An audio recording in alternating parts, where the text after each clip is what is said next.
Wala sa kanila ang may bahid ng dugo dahil sa tukhang. Uy, putang ina, wag mong pupuntahan yan, sir. Wag mong pupuntahan yung may bahid ng dugo dahil sa tukhang. Dahil putang ina yung tatay mo. Yung tatay mo ang pinakamagnanakaw na presidente. Yung tatay mo ang pinakamamamatay tao na presidente. Kaya wag mong pupuntahan yan, sir. Kapag ka ginugil mo yung pangalan ng tatay mo, lalabas lahat ng baho nyo. It's in the internet, sir. Kaya wag mong pupuntahan yan. Yan ang pinakamalaking pagkakamali mo. Yung puntahan mo yan. You do not have to compete with the Dutertes. Wala ka sa kalingkingan nila. Besides, sila nga ang nakabisto, nakasama ka sa drug watch list.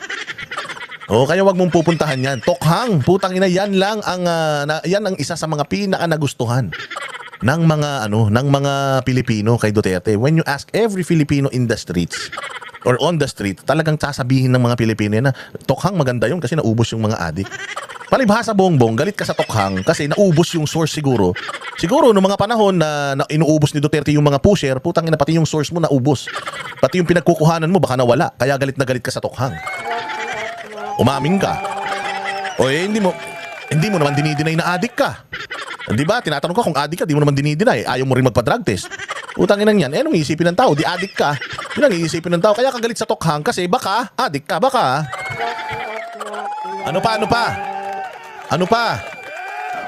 Wala sa kanilang kasabwat sa pagbulsa ng sako-sakong pera, pinagsamantalaan ang krisis ng pandemya, pinabayaan ang ating mga kababayan na magkasakit at mamatay. Ha? Tangina, ang galing. Tangina, ang galing talaga ni Bongbong. Sako-sakong pera daw ang ibinulsa. Nino? Tangina, Bongbong, bagyo lang, wala kang alam.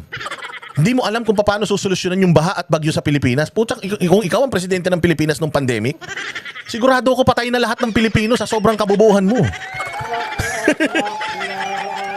Paalala ko lang Bongbong meron po tayong krisis noong pandemya. Dahil sa pandemya, nagsarado ang ekonomiya.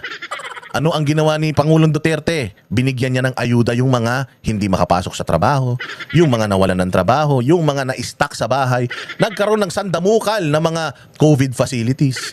Nabayaran ng PhilHealth lahat ng mga nasa ospital na nagka-COVID. Maraming namatay, putang ina ka. Buong mundo maraming namatay, Bongbong.